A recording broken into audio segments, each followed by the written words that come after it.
Is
there anyone who really, the hour will be filming, so if anybody really doesn't want to be on the hour, I suggest you sit behind someone and talk.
Check, can everybody hear me? And if so, I can turn this microphone on.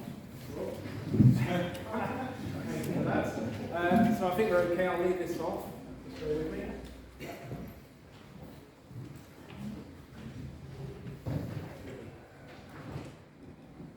Okay.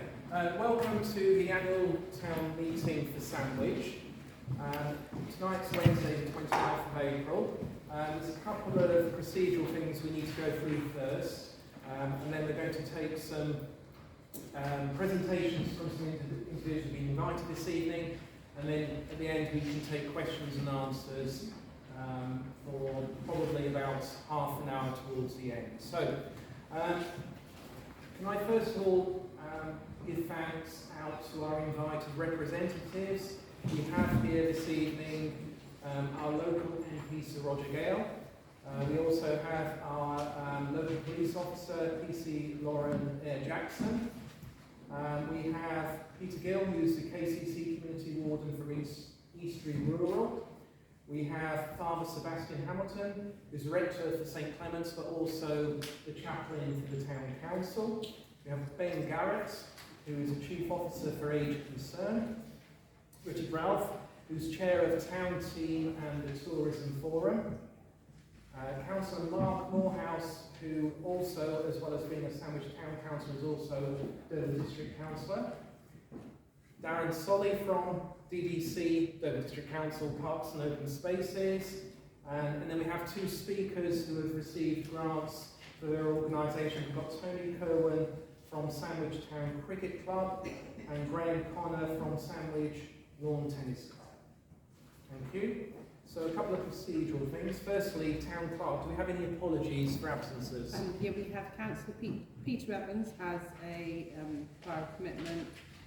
Kevin Mills from GDC has a prior commitment. Kelly Green from GDC, prior commitment. David Parrish from DDC, prior commitment. Councillor Friend from DDC, prior commitment. Fortunately, we have Councillor Morehouse. We also have prior commitments from Councillors Ungerson, Fortescue and Gray, and also P and D Carter. Thank you very much. So the next thing we need to do is approve the minutes from the meeting that happened last year. I'm asking any councillors that were here to consider any matters arising from those minutes, not covered elsewhere in the agenda. And if there aren't any, would a councillor like to propose those minutes? So we have to second. Councillor Back, would you like to vote, councillors? Fantastic, thank you very much. Okay, the first main agenda item is the Mayor's report. As I'm the Mayor, it's my report. Most of you should have a copy of it in front of you. What I will promise is I'm not going to read through it verbatim. So I'm just going to give a summary of the report that you've got in front of you. So, firstly I'd like to say it's my privilege to have served as your Mayor for the past year. Sandwich is a remarkable town, rich in history, strong in community, and residents who care deeply about where they live. It's been an honour to play a small part in supporting that over the past 12 months. Before I run through some of the highlights of what your town council has been doing for the past year, it might be helpful just to briefly explain the role your town council plays.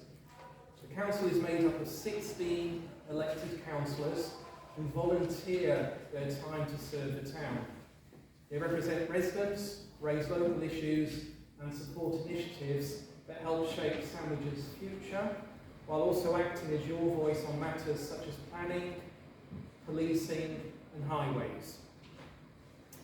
Councillors are supported by a dedicated team of staff led by our town clerk Sophie to ensure the council's services and responsibilities are delivered effectively. The town council also manages a number of assets and services used by both residents and visitors, whilst also organising civic events and acting as trustee for both the Sandwich Tolbridge Fund and the Georgina Maddox Fund.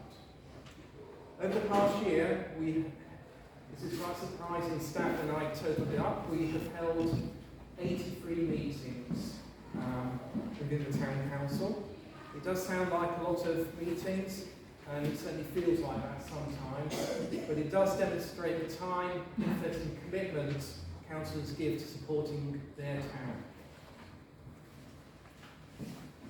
Of course, our work as councillors would not be possible without our staff, and during the year we did experience a number of staff changes, but I'm pleased to say that despite this, the council has continued to operate effectively. One of our most important roles is supporting projects that makes a real difference locally. Last year we contributed £13,300 towards the refurbishment of the Bulwarks Play Park, which reopened last May, and the improvements made are proving very popular with families within the town and visitors. We also supported the reinstatement of the wooden bridge linking Knight Rider Street and St George's Leeds. with a £2,000 contribution, and that was ex gratia, but we recognise the importance of this well-used route for residents. We've also seen the return of the community caretaker scheme, with 28 volunteers attending the first session at the end of February. The next session, I believe, is on the 9th of May. Is that correct, Councillor Wiles? Yes. Saturday the 9th of May. So this is a great example of spirit in action, the community spirit in action, people giving their time, working together and taking pride in their town. And if anyone here enjoys fresh air, gentle exercise, not too close to the water of course, and helping keep Sandwich looking its best, please come along. Anyone who turns up is welcome. Another important initiative is the Georgina Maddox Fund. This was created to support community groups and good causes in Sandwich. Although registering the funds as a charity has taken longer than expected, the council has already begun awarding grants.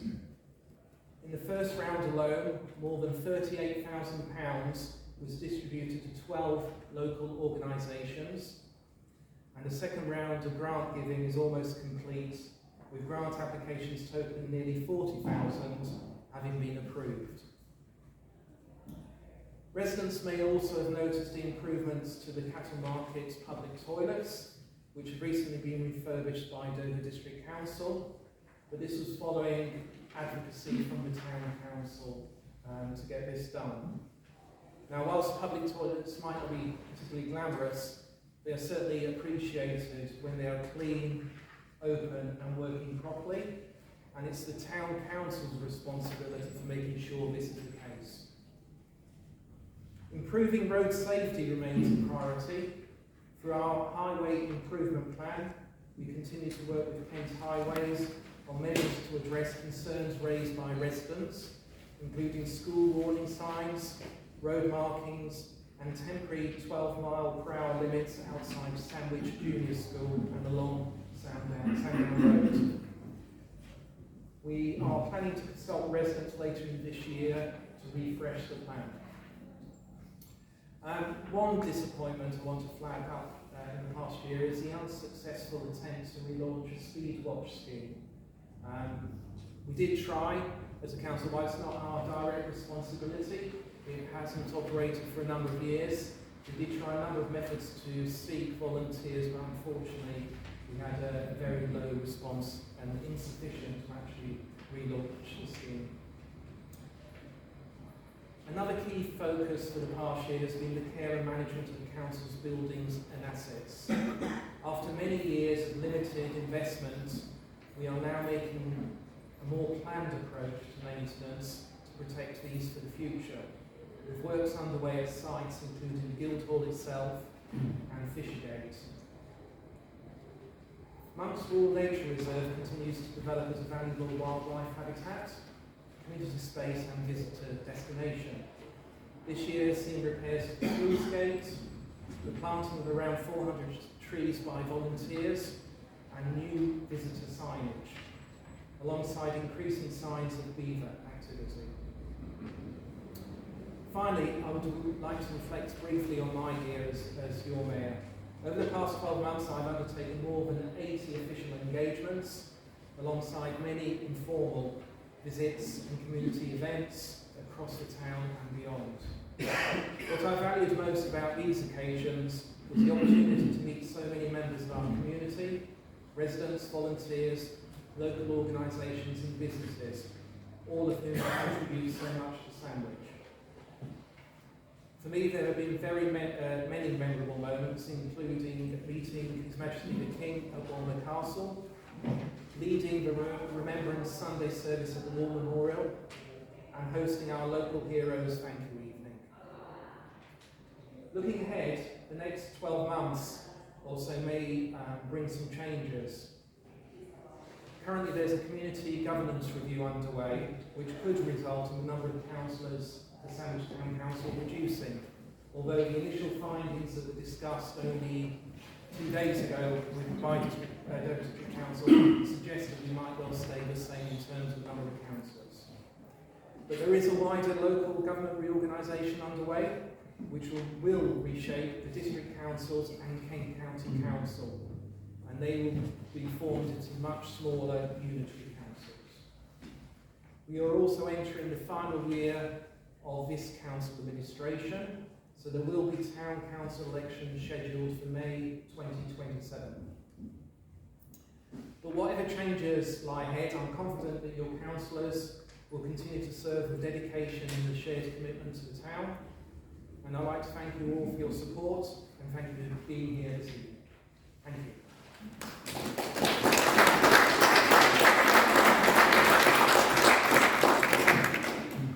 Okay, so we're going to move on to two councillors who are going to give particular updates on the areas that they have responsibility for.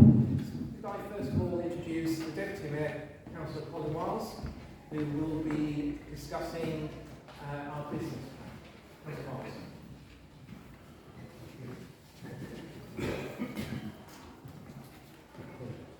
Can you all hear me? I won't use the microphone.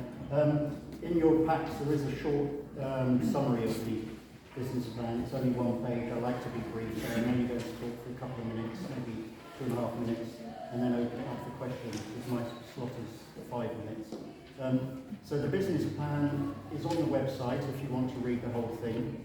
It was adopted last year by the Town Council, and it lasts until May next year. So it's a 2-year plan, and really the purpose of it was to try to focus our activity on the key priorities for the council, because this is a complex council. It's much more complex than most parishes and town councils, and we did find often that we were being bombarded with requests for different things. So the business plan is really to try to focus on the key areas, and it does have 9 key priorities within that plan, if you want to read it. Some of those are internal, so it's about making sure our internal administration is effective, that we manage our assets and our staff and our buildings and so on. But others are external, so it talks about partnership working, because this parish council only has limited responsibilities. So all the things that out there that people are concerned about, most of them are to do with DDC, or Kent County Council, roads, highways, street lights and all that kind of thing. But with partnership working, we can try and have an effective relationship with those bodies and make our voice heard in Whitfield and in Maidstone, and with other bodies such as the English Heritage or the Waterways.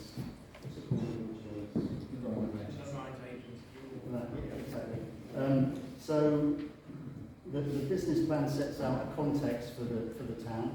This town has been described as the most complete medieval town in England. It does have an older population, a more qualified population, fewer people on benefits than Dover as a whole. And one of the key objectives for the town council is to be a prudent local authority. So we have limited our council tax increases to 5% for the last 2 or 3 years. The council tax precept is higher in Sandwich, that is true, but then we are, as I said before, we're a much more complex local authority. We have a lot of ceremonial duties to perform. We have this building to manage, which is a very expensive building to manage, and we also have a lot of assets to manage, which I'll talk about shortly. So looking at the priorities, I'll just highlight a couple of things there. Setting up Georgina Mannix charity. Georgina died over 4 years ago, I think, and we're in the process of setting up that charity. She left us effectively £3 million, which is an amazing legacy for the town, a bequest for the town.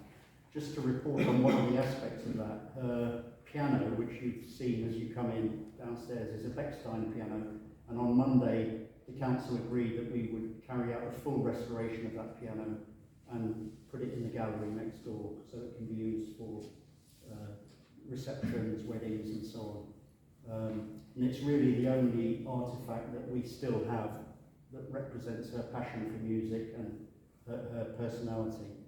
The other thing within the business plan is making sure there's a clear separation between Sandwich Town Council, the Tollbridge Fund and the Georgina Maddox Fund. In the past, the Tollbridge Fund has tended to become very integrated with the Town Council, but it should be seen as an independent charity.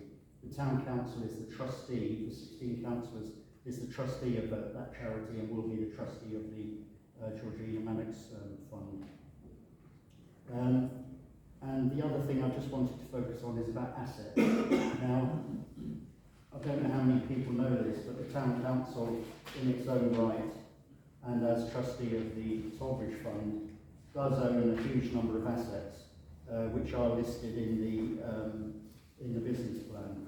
And this includes this building, which we are negotiating with Dover District Council about taking on the freehold of, because at the moment it's leased to us and the STC is the trustee of the Tollbridge Fund jointly and severally, which does cause some problems. But we also own buildings like the drill hall on the quay, the public toilets are leased to us on the quay, the cattle market, where toilets are on a short-term lease, Boatman's Hill Chapel in the cemetery we own, the allotment sites, Black Lane and Sandown Road, Donkey Paddock, Cowley's Meadow, Monkspool Nature Reserve, Fishergate, it is owned by the council. It's the only scheduled monument in the town, other than the rope walk, which is not a building, obviously. So that's an amazingly complex building to manage and to update and improve. And then, as trustee of the Tollbridge Fund, we also own the cinema, the back of the car park here, the fitness connection on the High Street, and the White Mill is owned by, the Heritage Centre is owned by the Tollbridge Fund. So it's a very complex portfolio. When you think of the Tollbridge Fund, it's not just the shares, we also own this property portfolio as well. And we have to make sure those assets are well managed and that we're getting a good return from them, which hasn't always been the case. So about 18 months ago, we appointed a property manager to bring all those properties into order, to make sure the legal documentation is in place. And that's something that Julian, property manager, has been doing since then. And in July, we hope to bring forward an asset management strategy so that we can have a clear focus on how we manage those assets, whether we sell some of them. Clearly, we need to consult with the residents of the town about the value of those assets to them and whether they should be kept or sold or used in some other way. So that's just a quick run through of the business plan. I'm happy to take any questions on any of those points. No? Thank you, Robin. Okay. Thank you very much.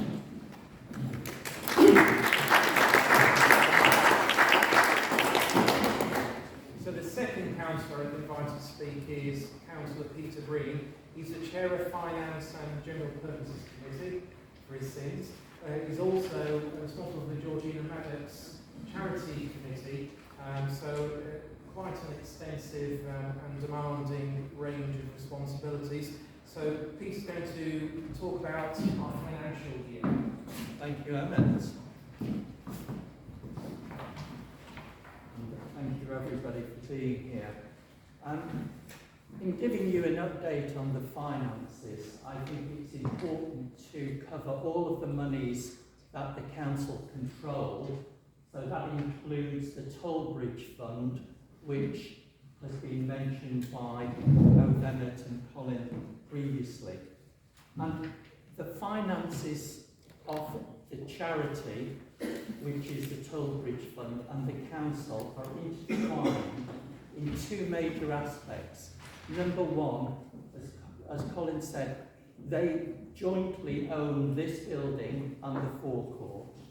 And secondly, there's been a recent change where all of the staff that we have are employed by the town council, yet they do work for the Tollbridge companies, if you want to, or the Tollbridge elements. So I'm grateful to Councillor Black, who chairs the Finance Committee for the Tollbridge, and to the Finance Officer for their help in preparing the financial summary for you. Now, you will find in your pack a spreadsheet, and it's a detailed document. I just want to highlight out a couple of things on it, so it's probably best if you just have it to hand so that you can see.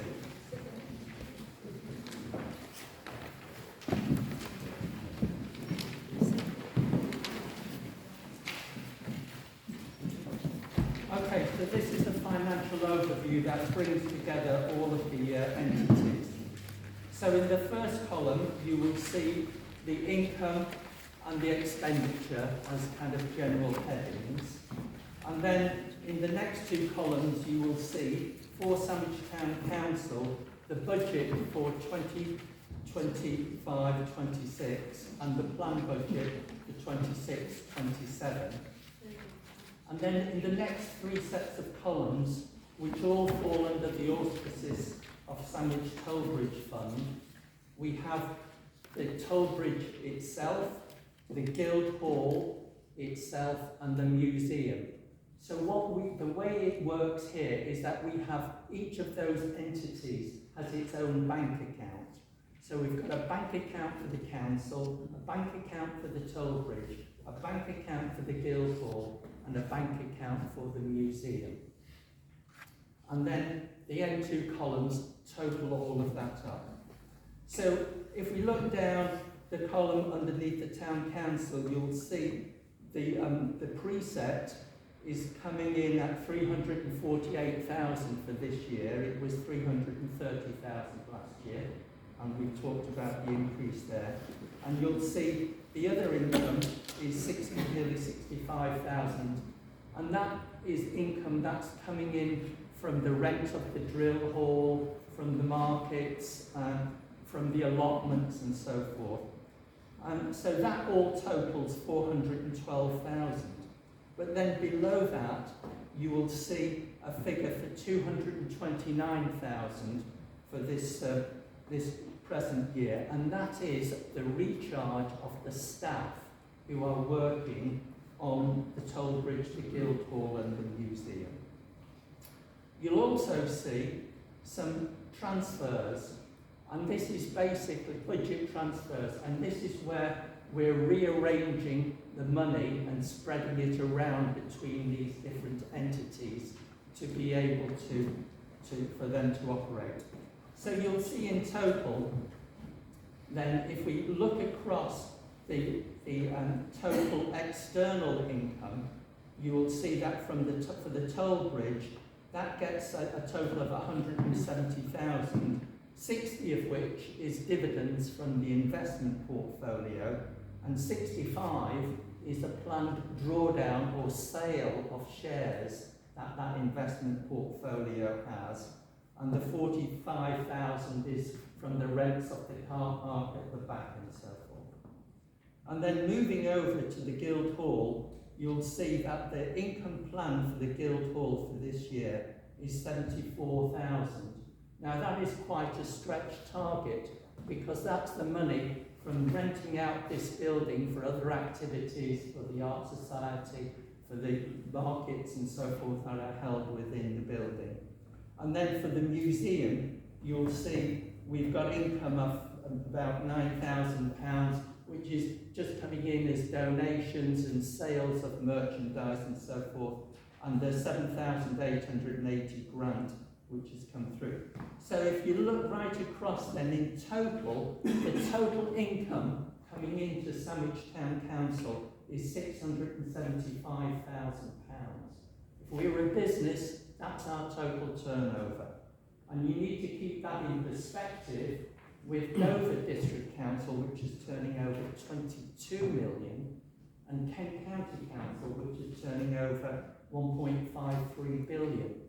So we've got a very small amount of money, on the grand scale of things, even though we're a council, Dover District is a council, and Kent County Council is a council.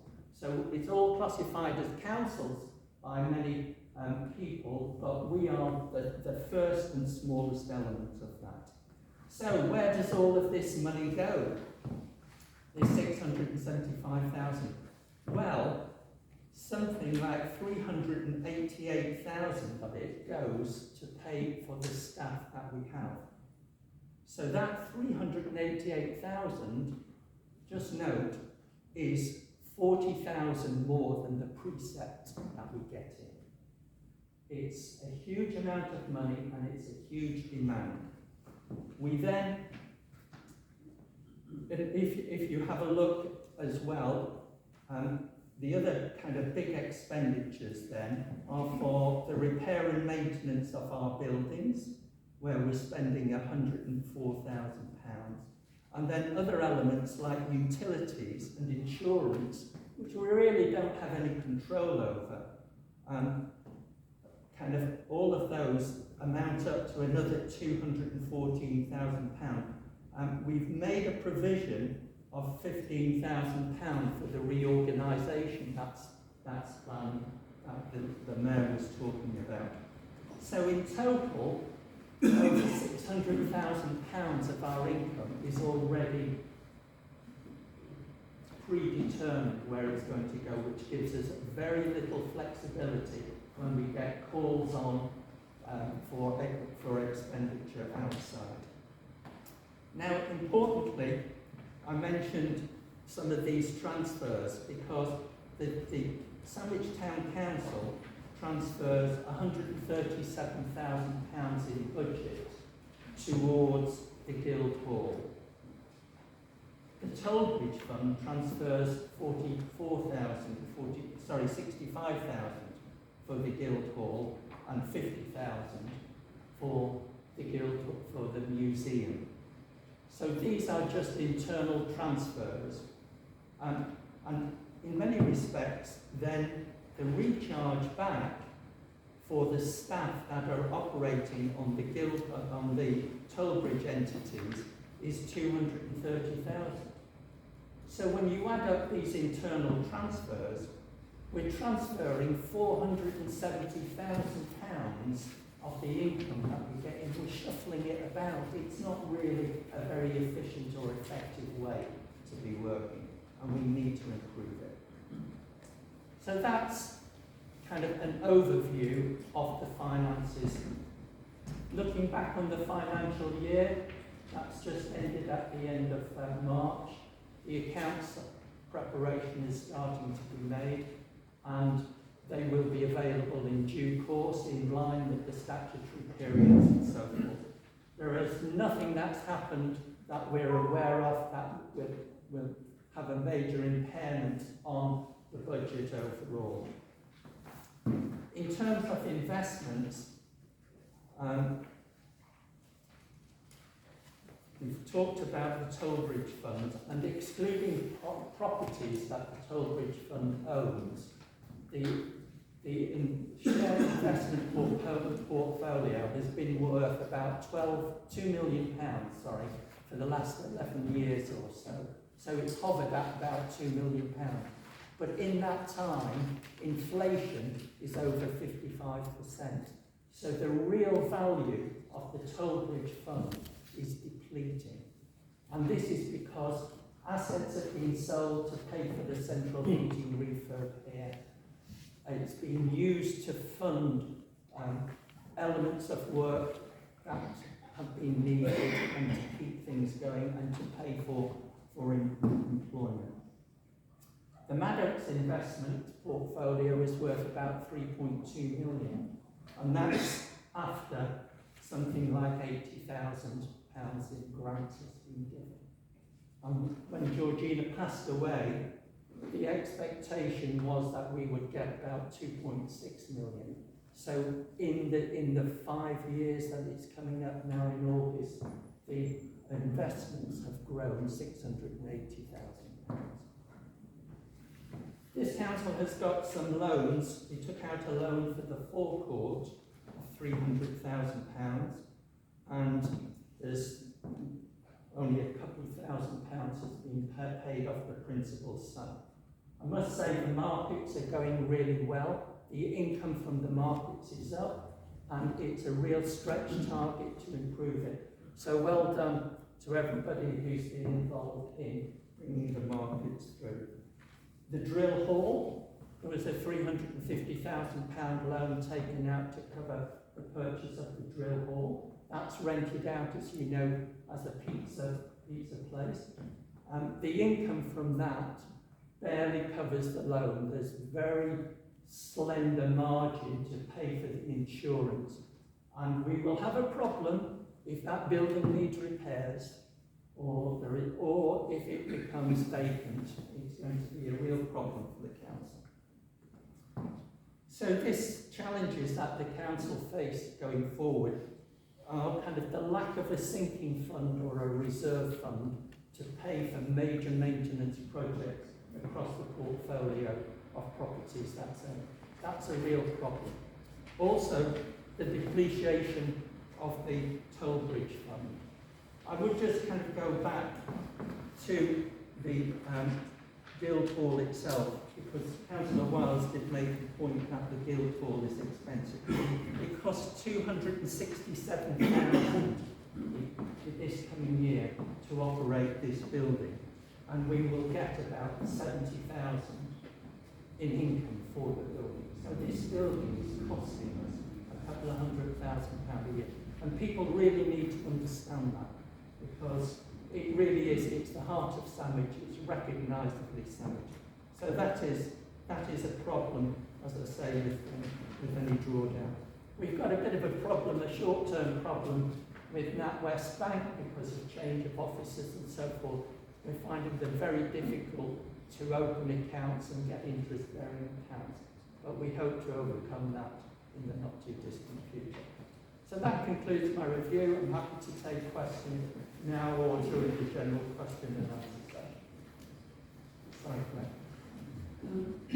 This is a very good explanation of income expenditure. You've got a balance sheet. We don't do a balance sheet as a council. I don't believe we do a balance sheet. But I can look into it and get back to you on it. I'll double check with the RFO, but I haven't seen a balance sheet. We do have some funds that are ring-fenced, that we will bring forward and so forth, but we don't necessarily publish a balance sheet as a limited company would.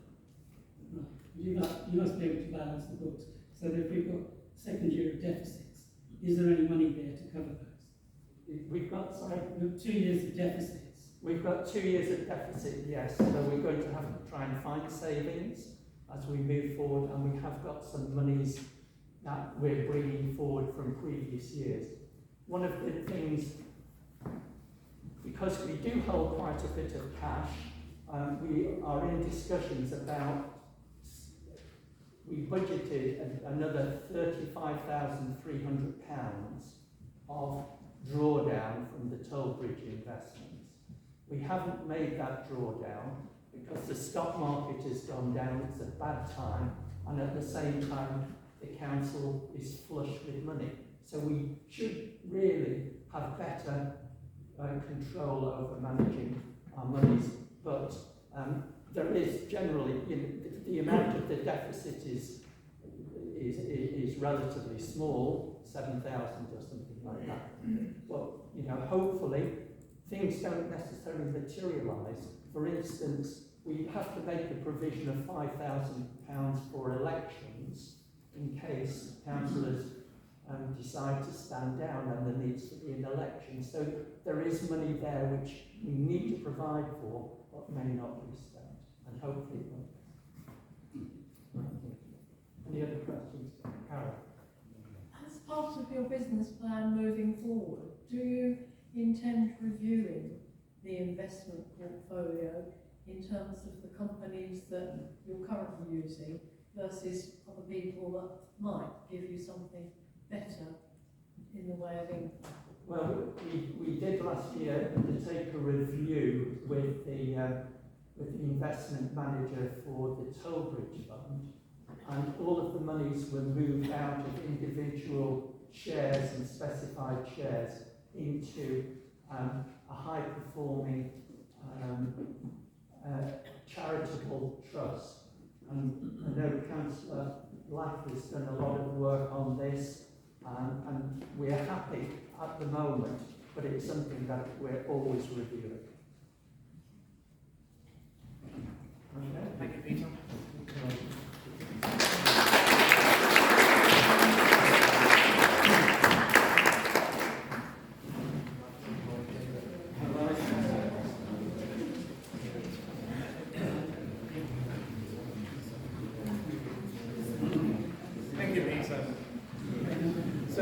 We now move on to some guest speakers, and could I first of all invite Sir Roger Gale to maybe say a few words, if he's happy to. I hope he's been asked, so this might happen. Thank you, Sir Roger.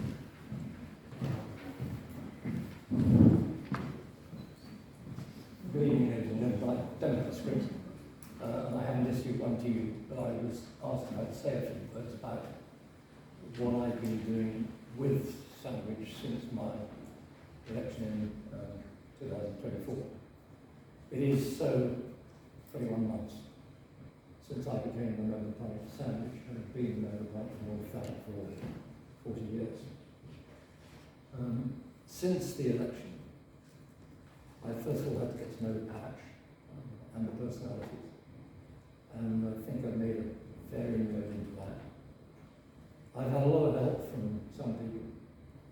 I've established a very good working relationship with Councillor Paul Carter as the town mayor of Sandwich when I was first elected, and with Emmett Shooter since. I've also established a very good working relationship with the manager of the Jubilee Centre, which I believe is an organisation that has a lot of unrealised potential still. I've also established a working relationship, same building but different project, with the boxing club, which I regard as a very important contributor to the social life of the town of young people. Brutally keep a lot of kids off the streets. I've had a lot of support and help and kindness from Father Sebastian and St Clements, which again I've got a working relationship with, and that's been a little short of a joy. Sandwich High School, many of you will know, has had its problems, and we're still going through some choppy waters. But again, I've got a working relationship with the now head teacher, Simon Sharples, and his chairman of government, Martin. In fact, I've got a meeting with them tomorrow afternoon to see how we take the next step forward. But in the last 18 months, the approval, parental approval, Sandwich High School, has gone from 32% to an astonishing over 90%, which I think is a great deal for the team that's now in charge there. Their performance is improving radically. It's a long way to go yet, but it is improving radically. And whisper it softly, but in some areas I gather they're outperforming Roger Mullins. Haven't yet got an entirely working relationship, Anthony, with the cricket club, but I'm looking forward to that in this coming season. We have yet to resolve the issue of foot passengers over the foot traffic over the bridge. We've looked at this, I say we because a number of you have had a crack at it, not just me, but we've looked at this from every possible angle, including the construction of a completely new bridge, which frankly is a lovely dream, but a pipe dream. And the only viable solution at present is a three-way traffic light system that allows for pedestrian traffic to have total access to the bridge for a period of time to allow pedestrians to go back and forth in prams and pushchairs and wheelchairs and all the rest of it. The problem with that, of course, is that if we do it all day, then rush hour times it'll create mayhem with traffic in Strand Street on the other side of the river. It's not a straightforward solution. Unfortunately, to date, Clancy, which is the highways department responsible for most of it, has taken a not thought of here attitude towards it. And sharp intake of breath, I don't know, we can't do that, it won't work. Well, somehow we've got to try and make it work. I'm not yet sure how. Again, I've had a lot of fun with Rickborough Fort, which is a huge asset that I, frankly, having lived in the area for almost 40 years, I've never visited until I became a member of Parliament, I'm ashamed to say.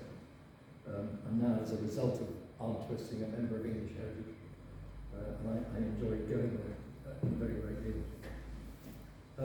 I'm also very fortunate to have the use of the premises of AGK, old-fashioned still think of it as HK, but of AGK, and Ben has been immensely helpful to me to allow me to hold my surgeries there. We hold a reasonably regular service. There's not a huge demand, but we hold a reasonably regular surgery in Sandwich. And Ben and I have been meeting very regularly on a number of things with other branches of AGK to see how we can improve still further, because in my view, the service offered by AGK to people's Sandwich is magnificent. But there's always more that can be done, and we're exploring that. And outside all of that, it's been a pleasure to have enjoyed some of the fun and games in Sandwich, which is a beautiful town and I love it. I attend the War Memorial on a biannual basis. The reason for that is because historically, when I was the Member of Parliament for Herne Bay and Margate, I attended the War Memorial at Margate 1 year and Herne Bay the next, and Boxing Coxstowe for 40 years. I've now transferred that process to Sandwich and Herne Bay. So I shall be at the War Memorial on Remembrance Sunday this year, because it was Herne Bay's turn last year. And when invited, I try and participate in the civic activities of the town as much as time and energy permits. So all in all, it's been fun. I've enjoyed it, and I'm looking forward to more of it. Thank you very much indeed.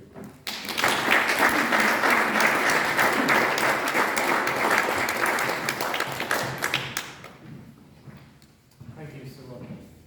Okay, our second speaker is Lauren, our local police officer.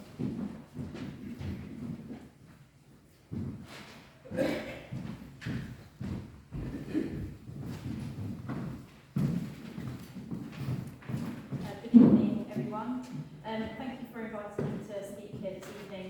For those of you that I haven't met already, my name is PC Lauren Jackson, and I'm local police officer for Sandwich and Eastring. It's a privilege to serve this community, and I welcome the opportunity to update on local policing matters, recent trends, and our ongoing engagement with the residents. So I'd like to begin by giving you an overview of the figures for antisocial behaviour and crime over the last financial year. So when comparing the most recent financial year to the previous, we've seen a bit of a mixed results, but an important picture for us. So reports of antisocial behaviour have increased by 14%. That's from 86 incidents last year to 98 incidents this year. So over the last year, the top 3 reported types of antisocial behaviour in Sandwich have been rowdy or nuisance gatherings in public, or behaviour impeding public access, nuisance caused by motor vehicles on roads, including noise, and drunken or rowdy behaviour. So while that increase could be considered concerning, that rise also reflects the importance of reporting and engagement from the residents. So it shows that you're willing to let us know and our partners when some concerns arise, and I'm very thankful for that, because it allows us to have an insight into the issues that are occurring and allows us to be more effective in our response. So I know that from the beginning of the year I had a meeting with the Mayor around this antisocial behaviour that started at the beginning of the year, and that was around youths knocking on doors, and that developed into going into the town. I made sure that I went round and spoke to all of those residents that reported issues to us. I also carried out letter drops within the roads that were affected, and I spent a considerable time liaising with the local schools and also patrolling in the town around the times that residents reported to see there was issues. It resulted in assistance from the colleagues in Child Centre Policing helping me, but between us we issued around 10, I believe it's 10, and acceptable behaviour agreements to the children that I was able to identify as being involved in that antisocial behaviour. And it took some time, but as the groups changed, unfortunately, But once those ABAs were issued to the children that I gave them to, they did stop their behaviour and they have stopped coming into the town. Over the last couple of weeks there has been a reduction in those reports, which I'm very pleased about. In some positive news, records for criminal offences reduced over the last financial year by 12.4%. So that's 490 offences last financial year to 429 this year. So over the last year, the top 3 reported types of crime in Sandwich have been violence against a person, criminal damage and arson, and theft and shopliftings. So those crime types are very similar across all of the areas within the Dover district. However, the number of recorded incidents in Sandwich is notably lower than other areas. A particular incident of note that's happened recently, a good piece of work, was there was a motorbike that was stolen from the Guildhall car park on an evening in February, and through inquiries that we conducted, the next day that motorbike was spotted being ridden around in Aylsham. Officers and colleagues within my department were quickly deployed to that location, and 2 persons were arrested, and the bike was located. As a result of that, the 2 persons were charged with 7 offences between the 2 of them, and they were remanded by police to court the next day. And at court they received community orders. One of them received community orders. They were ordered to pay to do unpaid work for a particular number of hours. And they were also given fines to pay as well. The other person that was arrested, unfortunately due to their conduct, they were remanded to prison. So a good piece of work, and shows that the connections and the communication between the residents and the police resulted in a positive outcome, with 2 persons being in custody and property being returned to the rightful owner. I'd like to acknowledge that reducing crime in Sandwich is not achieved by policing alone, but through the collective effort of the police, our partners and the community. As the beat officer, my focus is to maintain a visible presence and identify issues early, working proactively to make sure that they don't escalate. This includes targeting patrols in key areas, responding to community concerns, and also working with both the Dover District Council, Sandwich Town Council, as well as local businesses and other support services. It's just as important as well that residents play, and the residents that are here, because they play a vital role as well, by reporting concerns and working with us.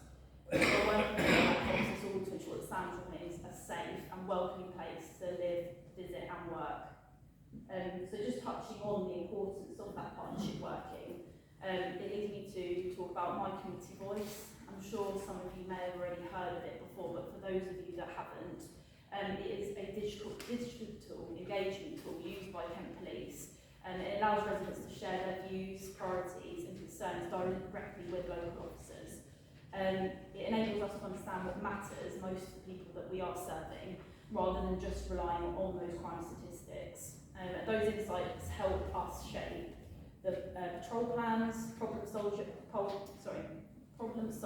initiatives and partnership activity within Sandwich. So over every 3 months we release surveys on my community voice, and we ask questions about the local issues, the concerns and the areas where you would like policing to improve, or what you would like our focuses to be. I would strongly encourage all of the residents to take part in those surveys, because it directly informs the work that I'm doing and the work that my colleagues are doing. And once those surveys have closed for those 3 months, all the updates and outcomes are published on the Kent Police website.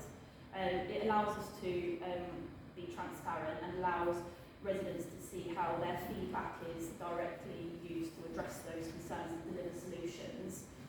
And that's everything, but just in closing, I'd like to say thank you to everybody who has been so welcoming. I've been in post now for 2.5 years, and I'd like to say that everybody has been lovely to me when I'm on foot patrol in the town. People are frequently coming up to me and talking to me, and I really appreciate that, and the work that you do to support me as well. So I do thank you for that. I'd like to reassure you that I'm always here and always available to discuss any local issues, and I look forward to the coming year and protecting and serving the Sandwich community. Thank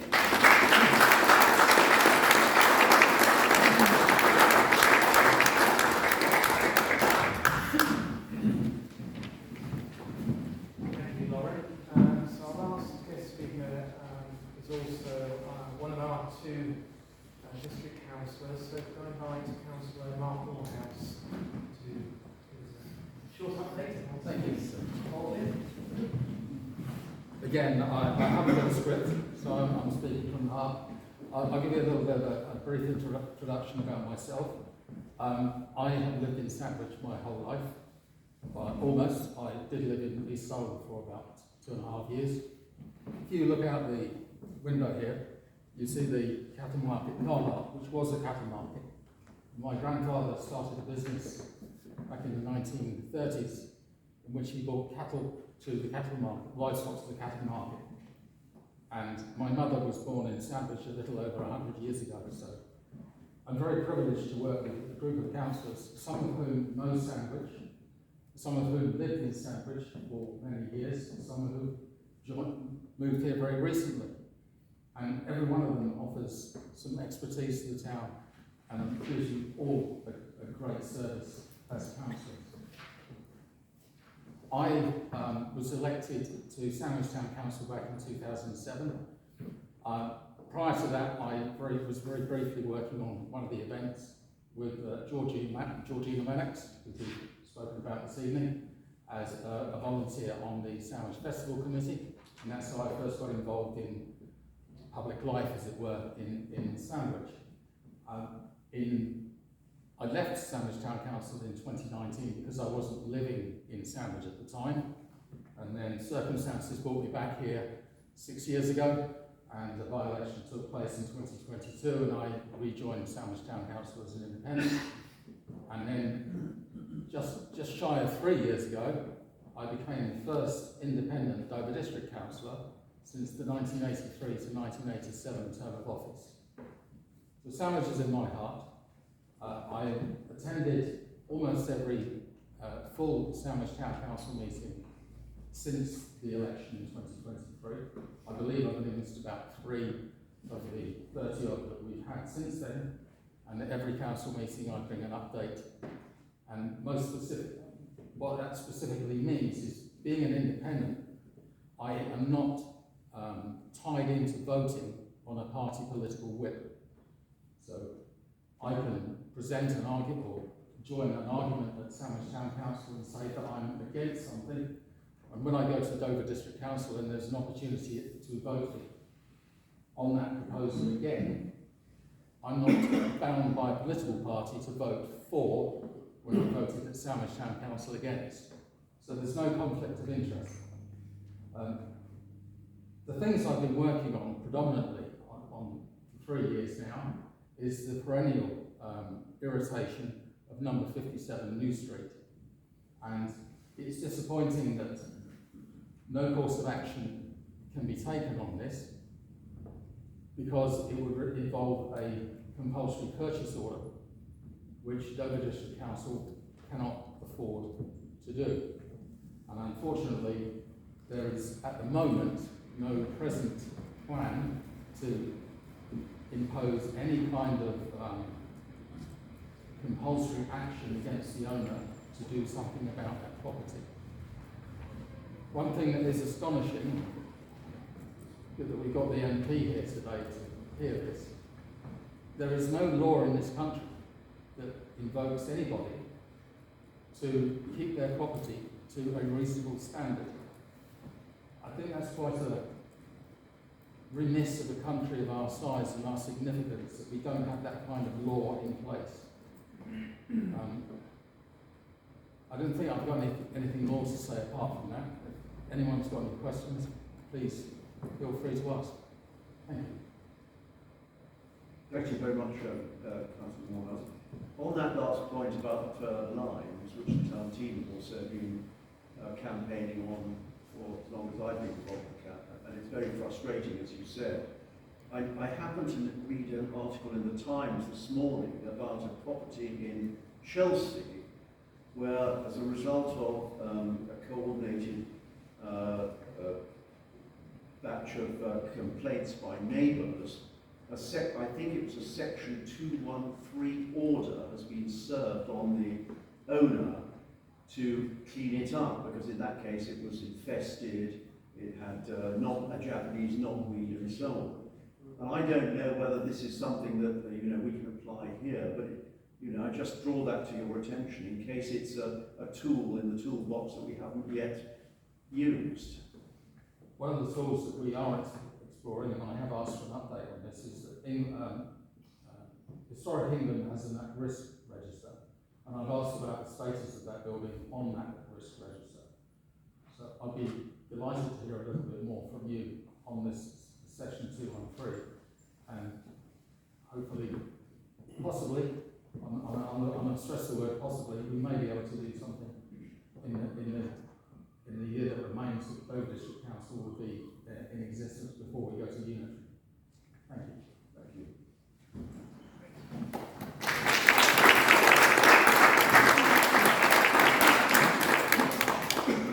Thank you very much, Mark. So, moving on to funding. So Georgina Maddox and her fund has been mentioned a number of times this evening. So her fund that the Town Council are acting as trustee on, one of the funding priorities is to improve the mental and physical well-being of Sandwich residents by increasing participation in amateur sports and healthy living recreation. So therefore, using that priority, I've invited two guests to speak tonight exactly about amateur sports. I've got a representative from the Sandwich Town Cricket Club and also from Sandwich Lawn Tennis Club. They both received grants in the first round of grant awards, and I've invited the representatives just to give us some words about the project that they're undertaking that's benefited from the awards given. So can I first of all invite Graham Connor to come, and that's from the lawn tennis. Thank you, Graham.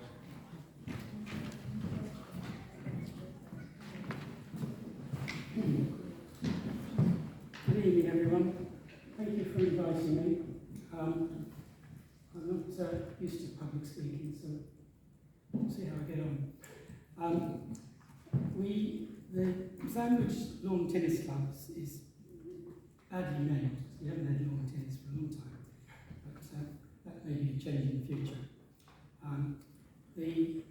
The club, like many clubs in the country, is seen as a slight decline in the number of people playing tennis. So we decided that we needed to be looking forward and looking to the future, both in terms of the number of people that we could get to be involved in sport and the finances for the long-term survival of the club. So what we did was we looked around to see what we could do. We've got a fairly restricted space in where we are in Sandown Road, but we worked out that by giving up one tennis court, we could build 2 paddle courts and a pickleball court. And so the proposal is to bring 2 new sports to the town. And I do say to the town because although we're a members club at the moment, I hate people to think that that's off-putting. We really want to welcome everybody, and it's not an expensive sport, and we'd love people to come along and have a go, especially when we build the paddle courts, because paddle is the fastest growing sport in the world, I'm told, and the UK is quickly catching up. It has been suggested that paddle will be included in the next Olympics, so it's that sort of popularity. It's very popular because it's much less technical and energetic than tennis, which is my love. It's a brilliant game. But it's played on a much smaller court. If you don't know, it's got glass walls and it's a bit like a cross between tennis and squash. And it's it's much, much easier to play. You know, if you want to play tennis, you probably better come along with a few lessons and learn the techniques. But you can play on the paddle court almost within 15, 20 minutes. The courts are much smaller. It's always played in fours, and you don't have to run so much. But it's still energetic, and I would encourage everybody to have a go when we get the courts built. It's going to be a fantastic facility for the town. And again, I emphasise for the town because what we're hoping to do, planning to do, is to have lots of free sessions to get people involved and to involve the local communities, especially the schools, and to invite them all along. And you know, in our quieter times, we'll be able to open it up for groups to come along and have a go. And it's energetic, but it's not. You know, you don't have to be terribly fit or anything like you feel you might need to for tennis. So that's the plan. Can't talk much about pickleball. It's a slightly different version of either of those, and very popular in some places, and so we hope that will take off as well.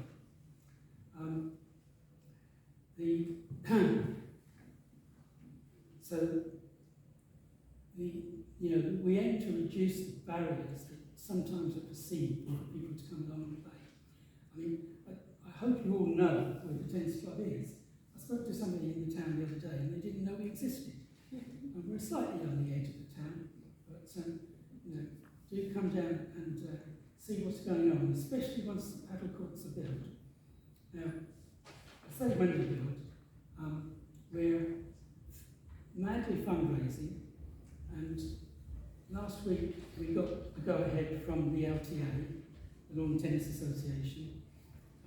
They're giving us just about half of the money, not giving, fortunately.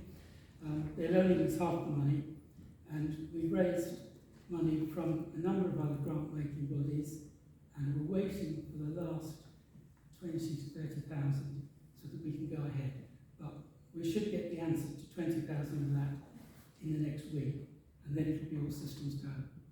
So then we need to get the builders in, build the courts, and we hope to get that done in the next 2 or 3 months, so we catch the summer and get, because you know, it's vital that we get the busy period, because we've got to pay these loans back.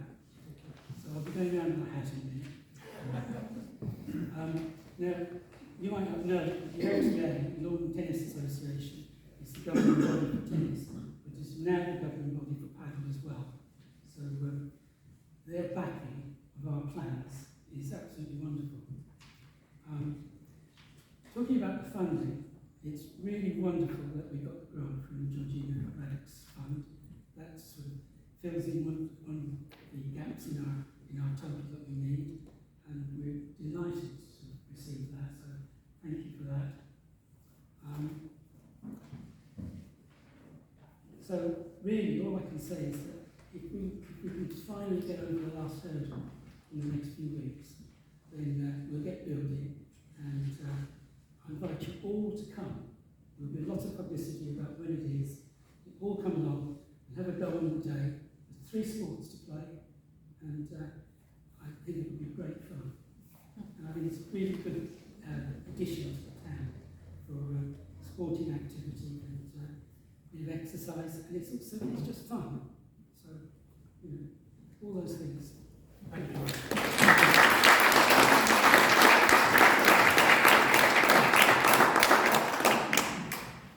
Right, and the second project that benefited from a grant is the Sandwich Town Cricket Club's project, and Tony Kerwin.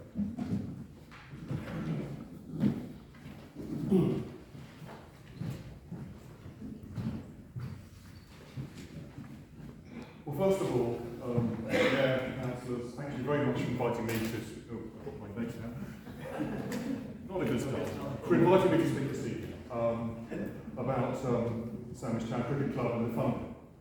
Now, we were founded in 1823, and just to borrow King Charles's talk to Congress recently, I understand completely in sandwich terms, that's the other day.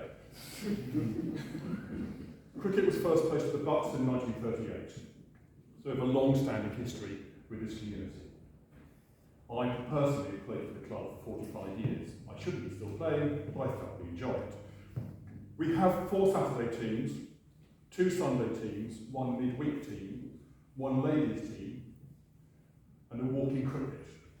And I'll come back to the theme I'm trying to put through on the whole of this shortly, because it's about health. We're talking about health, mental health, and everything else, and how important it is to have activity for all ages. And walking cricket, actually, people who watch me say I play walking cricket, but actually, the whole point of walking cricket is you can get those who are not so mobile involved in the sport, and that's really important. We've just started that this year, and it's county-wide, and there's training quite regularly on a regular basis at the buds.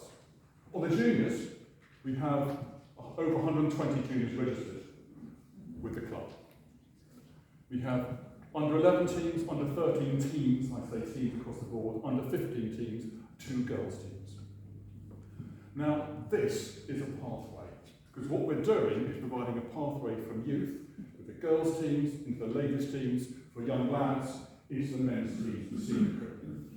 And some of the teams we have, you have on some of the friendly teams, you have a 13 or 14-year-old playing, and someone, an old fool like me, trying to help out.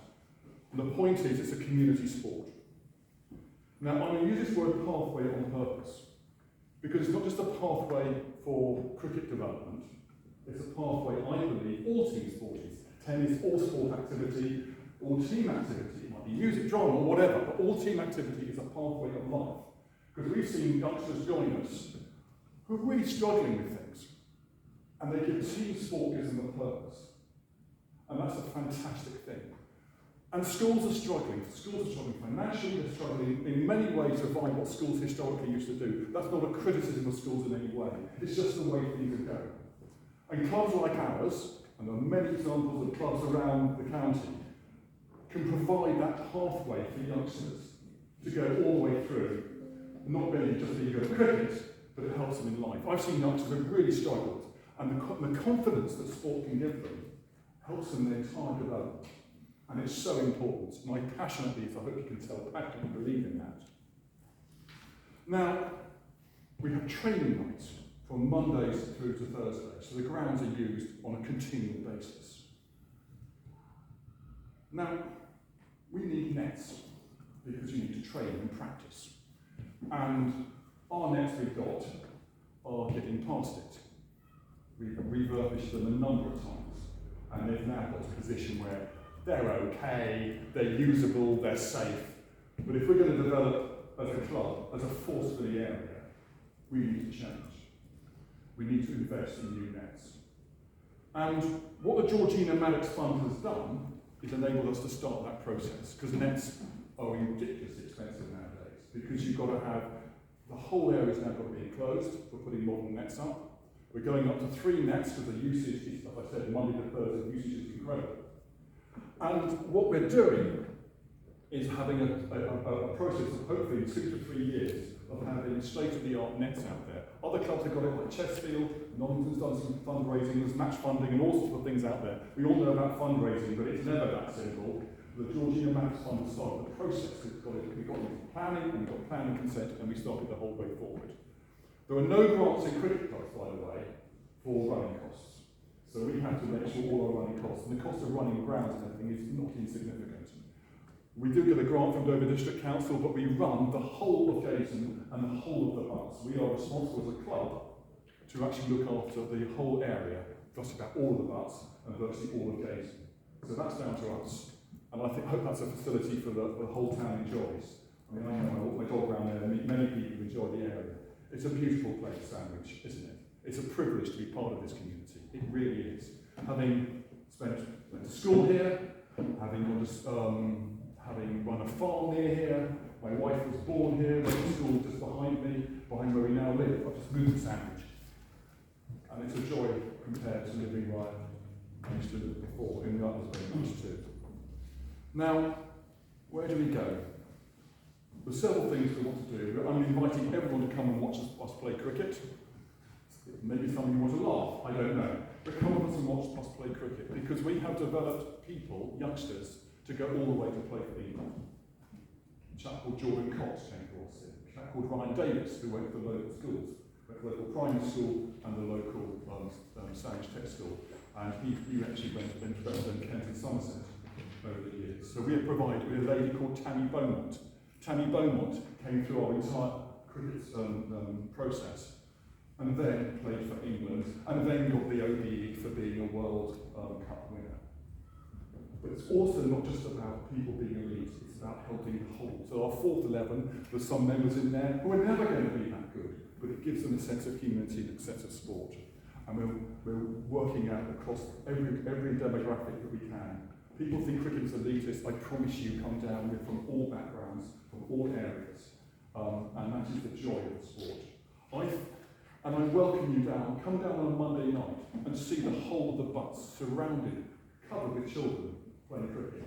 And we've got the butts. And actually we haven't got enough facilities, so our under-15s on Monday night train at 10. And so one of the problems we have got is we probably don't communicate well enough. Completely, someone said, I don't know where the cricket club is in Sandwich. So what we've got to do is I'm inviting town councillors, I'm inviting other sports clubs. How do we help each other? How do we communicate? How do we tell people what's going on? Because probably all of us put our light under a bushel with it. So how do we do that? I'm looking for any ideas, any suggestions how we can let people know what's going on. All suggestions welcome. And come down on a Saturday, come down on a Monday and have a drink with us, because you'll be extremely welcome. And the Georgina Maddox Fund, I will just finish by saying, yeah, it's helped us on the way to the next phase of what we do. Thank you.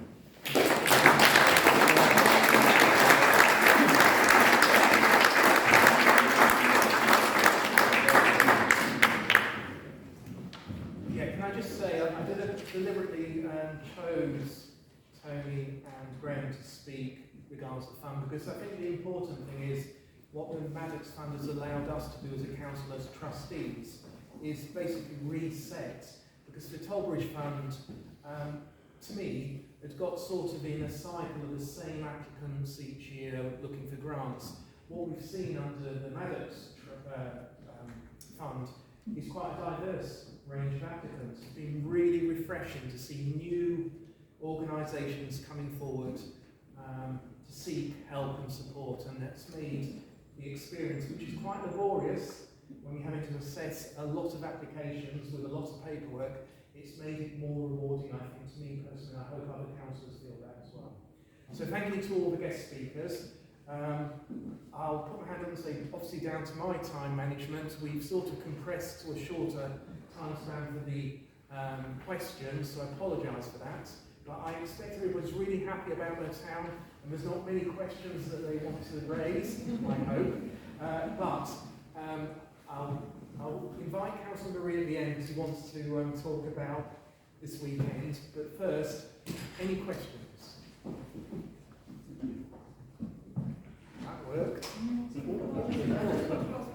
Sorry, there was some comment about the council and the two funds were very intertwined, but then you said that you wanted to try and address that. But then you mentioned that the councillors are also all the trustees. Yes. So what sort of change or process are you going through to try and effect that? So you can either get a very poor answer from me, or Councillor Green probably can give a very good answer, because Councillor Green has made it really his passion to try and bring us as a group to look at this, and it does need to be looked at, and we all recognise that, but it's not an easy challenge. So you want to spend just a minute? Yeah.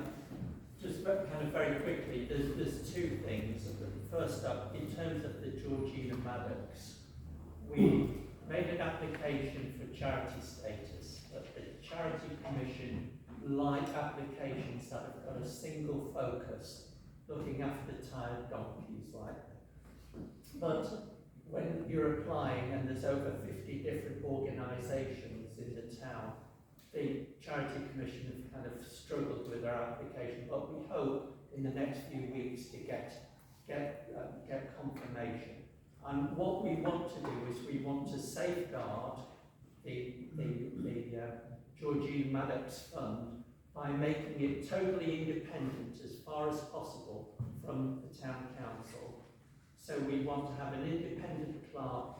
The town staff here are already really busy and have struggled to find the time and the capacity to be able to deal with it. So we want to have it completely separate, and the council have agreed that we should have a separate website, a separate clerk, a separate set of accounts and so forth to protect it. So that's what we're doing with the Georgina Maddox.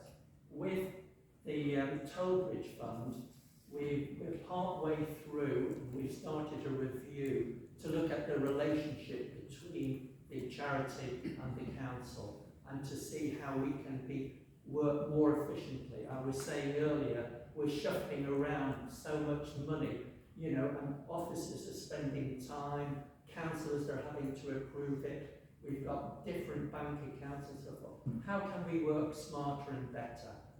And so we're looking at that, and hopefully by this time next year, we'll be able to give a report. Thank you. Thank you. Any other questions? Harold? May I just ask, because another issue that has stayed on the town team's agenda for several years now is the issue of the forecourt and the bus shelter. I'll try to not say anything about the bus stop, because that is a massive contentious issue, which I know the council have attempted on many occasions to address. But the forecourt itself, the original plan had extra seating. It also had a bus shelter that was fit for purpose. We don't have a bus shelter that is fit for purpose, and we already know that Sandwich has quite an elderly population, and in the winter and even in the summer, you see people standing around by the bus shelter or sitting on the seats or trying to find a place where they can shelter properly. Obviously more prominent in the winter. The bus shelter, as I understand it, was part of the original forecourt plan. I know those plans changed because we ran out, not you, but DDC ran out of money.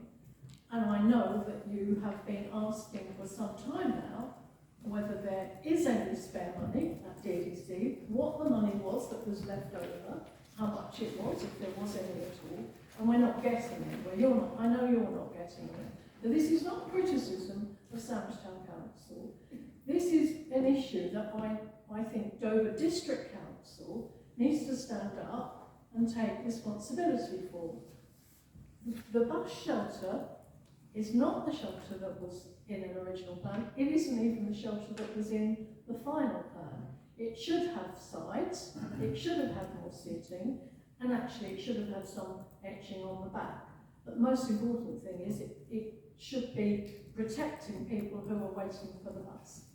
And I'd like to think that this council would continue their progress, if they're making any at all, with Dover District Council, who are not even responding, as I understand it, to the queries that you are raising. And I think it's an appalling state of affairs when we'll go through yet another winter with people not having shelter from a bus stop, which is actually very, very well used, whether it's people going to their villages or to their homes, local people because they're elderly and can't walk that far, or whether it's some of the children that come in and go to some of our villages, and the elderly people who come in. We want the town to be vibrant, we want more business in our town, but actually we're reliant on getting people in and out of the town, and that bus shelter, in my opinion, and in the opinion of a lot of people, is not fit for purpose. And I'd like to see Dover District Council coming back to us and telling us what it is they are going to do about it. Okay, so thank you. You're a member of Heritage and Townscapes. You know this issue hasn't gone away. Yeah. We have got the chair here, but it will continue to be within the scope of that committee to see what it can do. Attempts were made to get the relevant officer here this evening who could have made it clear about the passage of time and the changes to the project itself. All I would say is we haven't budgeted for any improvements for the shelter in this financial year, but it's now our responsibility for that shelter for the future. So it's something that we, if we're going to have to consume our own smoke, we'll have to look at that for the next financial year. But if you continue as a representative on that committee, you can keep on raising it and we will continue to discuss it and we will do what we can with Dover District, but then, because it has to be a two-way relationship. Yeah. And at the moment we haven't got that. Sorry, can I just Yes. suggest, I don't know if you've organised a petition, but petitions are extremely powerful ways of getting things done. And I've organised them in the past and they work really well. And I don't know if you have, but a strong, large petition, properly done, can be very effective. Thank you, Peter. It was suggested at one of the town team meetings by the deputy leader of Kent County Council, who said he would come back again to us with some information.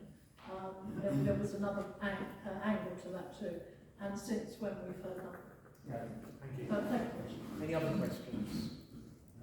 Yes. It's not really a question, Emmett, it's more an information. About a month ago, I launched a new website for the town, sandwichkent.co.uk. The purpose is to promote the town, promote the shops, the businesses, but also have a strong focus on the clubs and societies, the smaller organisations that are there. It's also aimed to be sort of a one-stop hub for events. Anyone can add events. It's free to use. It's a non-profit site, and I have an initiative about a We Love Sandwich sticker that goes into shop windows, pubs, and so on. If anyone wants to know more, I'm here. Please. Just introduce your name as well, because I don't think you said this at the start. Your name as well. Sorry, my name's John Hubbard. I've been living in Sandwich for 7 years. I've also got a phobia about public speaking. And I love the town. So. Thank you, John. I had a question for PC Mayor Jackson. She's behind you. Can you provide any update on the RTC that happened last Saturday morning at 6:30, in which an ancient wall was partially demolished? No, I can't.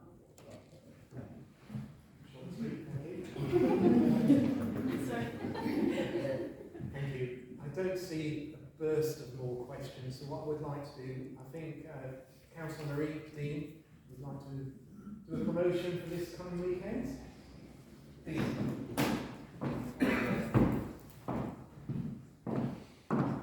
Okay, good evening everyone. This weekend marks the 800th anniversary of the first recorded mayor of Sandwich. So we have lots and lots of stuff to discuss what's happening the weekend. 8 centuries of civic leadership is something very few towns can lay claim to. It speaks not only to our rich heritage, but to our enjoying spirit of this community, spirit of pride, spirit of service and togetherness that continues to define Sandwich in its day. This weekend we have the opportunity to celebrate that legacy in a way that brings our whole town together. Our commemorations start this Friday evening, the 1st of May, with the lighting of the town's beacon. Please, some people will be offended to know it's not being lit by gas, it's actually lit by natural wood and fire.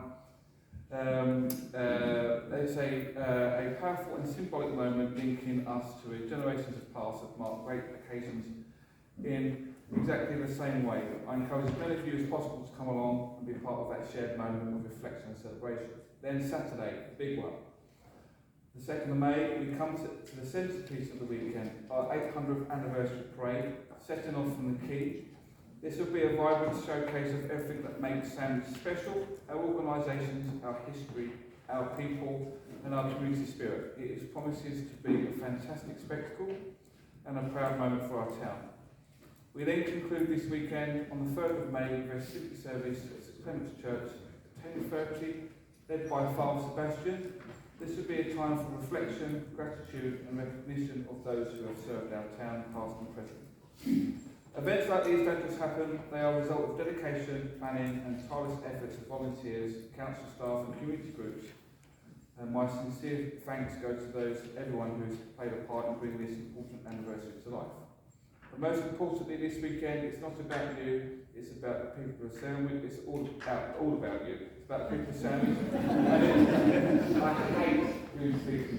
That's why I've been with the heads down the last hour. It is your participation and your enthusiasm and your pride in our town that make these celebrations truly memorable. So I encourage everybody to come along and get involved, support the event, and help us make history as we celebrate 100 years of Mayoralty of Sandwich. Can I just say that these are the brochures, the souvenir programmes created by the team that organised it and thankfully put together by Councillor Mallet. They are around the town piece, but we have left some out for you guys as well to take. These will be around the town, so if anyone wants to have one. Apart from that, if we do require some people to help with some marshalling, so if you want to help, please come see me after. That's the scary thing. But we are expecting about 300 people to be on the quay at any one time on the Saturday to take part in the parade, so it's going to be a big one. I think it's the biggest one Sandwich has seen. So thank you very much.